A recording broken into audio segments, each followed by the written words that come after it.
Almakov here, and today I'll be giving you my impressions of DriveThruRPG's Print On Demand services.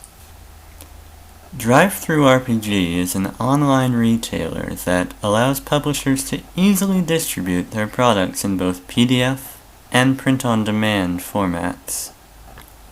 The print-on-demand formats available vary depending on the product, and not all products offer print-on-demand options, but they're able to produce both softcover and hardcover books in black and white or color.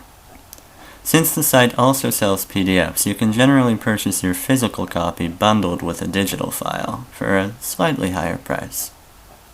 The print-on-demand books I'll be giving my impressions of today are Geist, the Sin Eaters, version 1.1,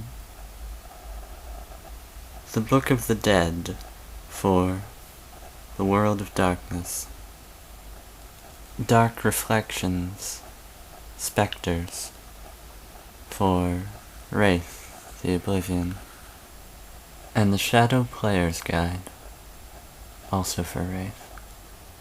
Each of these books has a black and white interior. Geist and the Book of the Dead are in hardcover. Dark Reflections, Spectres, and the Shadows Player's Guide are softcover. Now let's talk quality. Right off the bat, the covers are good. They feel substantial, they're very glossy and vivid. Despite the fact that I suspect the pages are glued in, it really doesn't feel like a book that's going to fall apart anytime soon. One thing I should point out for those intending to purchase New World of Darkness books is that if you're expecting a metallic finish or carefully placed spot UV, that won't be present. That said, the books still look wonderful. Another difference worth mentioning is that the print-on-demand books are slightly larger. There is perhaps good reason for this, and I'll get into that in a moment. When it comes to the interiors, well, they're serviceable. They do the trick. You shouldn't expect anything, fancy or over the top, though, like, for instance, the end papers in the original printing of Geist the Sin Eaters. The printing itself is, by and large, quite acceptable. The stock is pretty much standard printer paper, but it does the trick. Occasionally you'll see a sort of vertical banding that was not present in the original book, but it's not always an issue.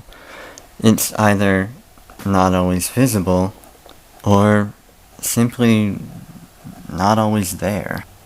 One thing that will probably be noticeable to you if you've purchased a black and white book is that their black and white printing technology isn't capable of full bleed, so you will have a white border at the edges, a margin of sorts.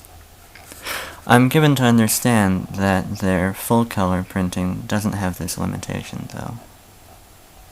And as for that size difference in the covers I mentioned earlier, well, it seems like the pages are also slightly larger, which may be to compensate for this effect. It's worth noting that the degree to which the lack of full bleed is noticeable varies.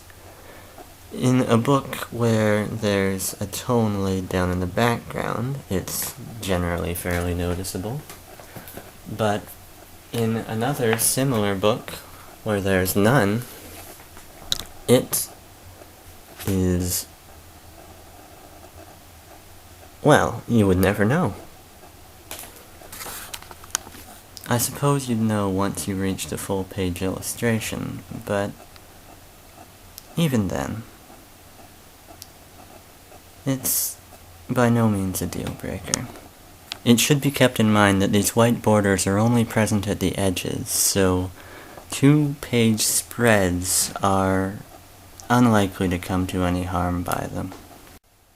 One thing that did bother me when I first received these books is that several of the pages were stuck together at the edges like this. But this is an issue that occurs with more traditional publishing methods too, and they usually separate quite easily. That is, usually, though. Sometimes they seem to be stuck together in more worrisome ways.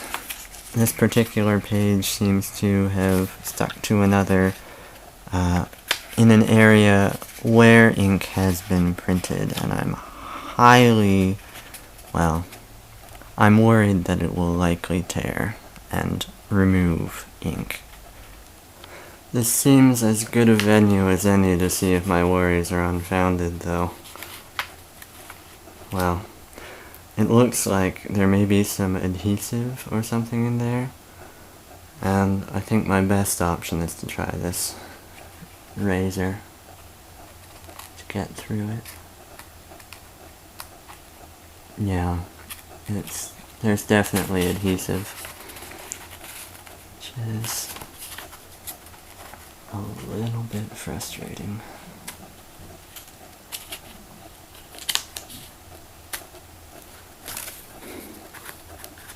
As you can see, it has left a bit of a mark. Thankfully it wasn't over actual text, but helps me discover that it's fallen in more than one place.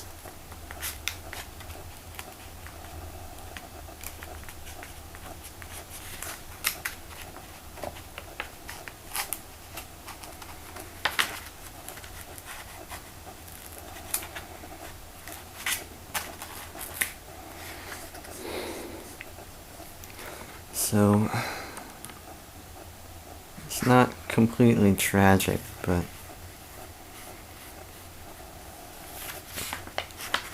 not really nice either.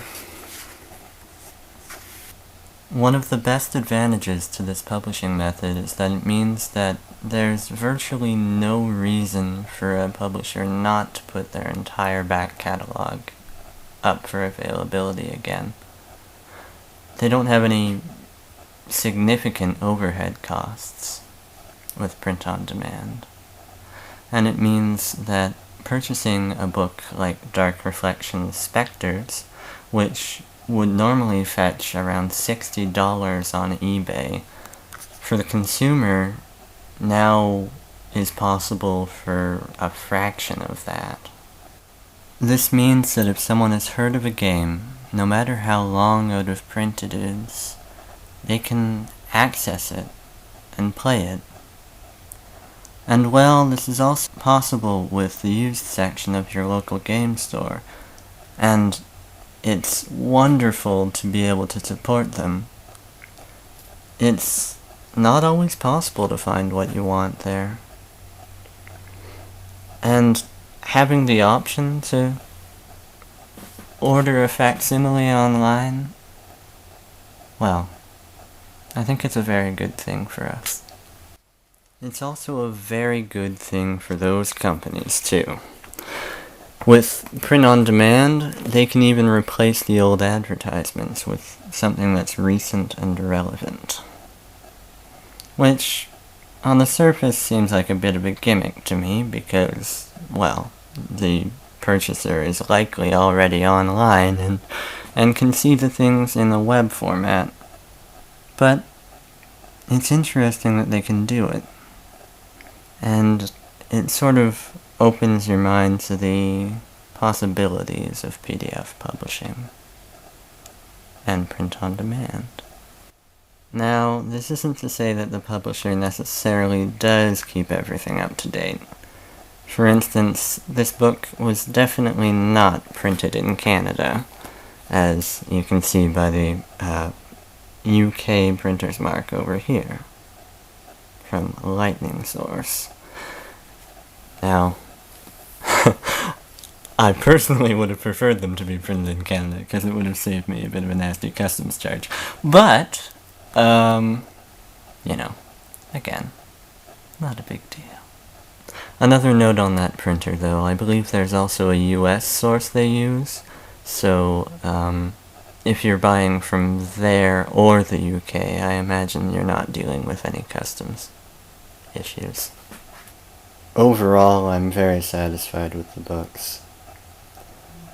I'm even happier, though, with what they represent, which is a new avenue for smaller publishers to get their work in print, and a way for larger ones to keep their work available in hard copy in perpetuity, for people to enjoy for as long as there are people to enjoy them. I'm not sure print on demand will ever be as good as having a lovingly designed and carefully prepared full production of a book, but it's something, and it gets the material out there again. Or, in some cases, for some publishers and some products, for the very first time.